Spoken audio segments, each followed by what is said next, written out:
sibuyas, bawang. Ito natin ang ating sila.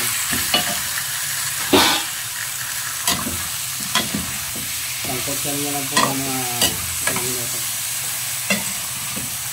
Ito po natin lagay yung ating paninda.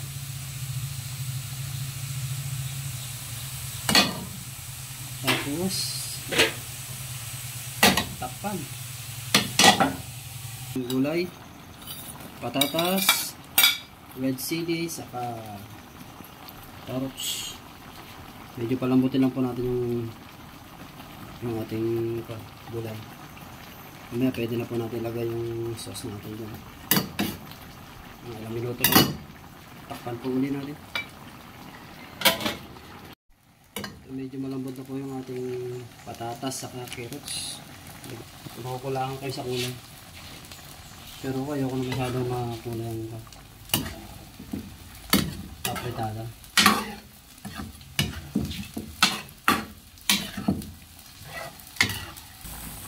Lagyan po natin ng konting salt.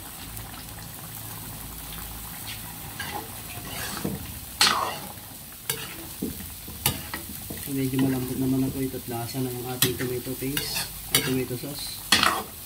Lagyan po natin ng pampalapot. Ito yung sinasabi ko sa inyo. I-try nyo po yung breadcrumbs, pampalapot po.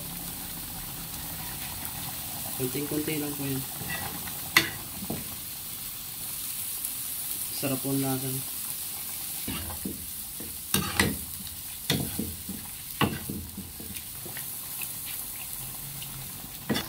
Ayan o, diba? Tama-tama yung lapot yun.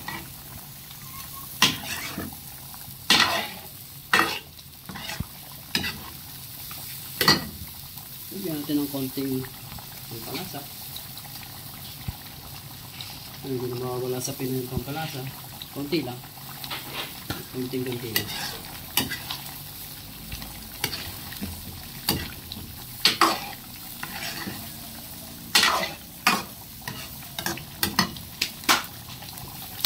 Ito na po natin ito.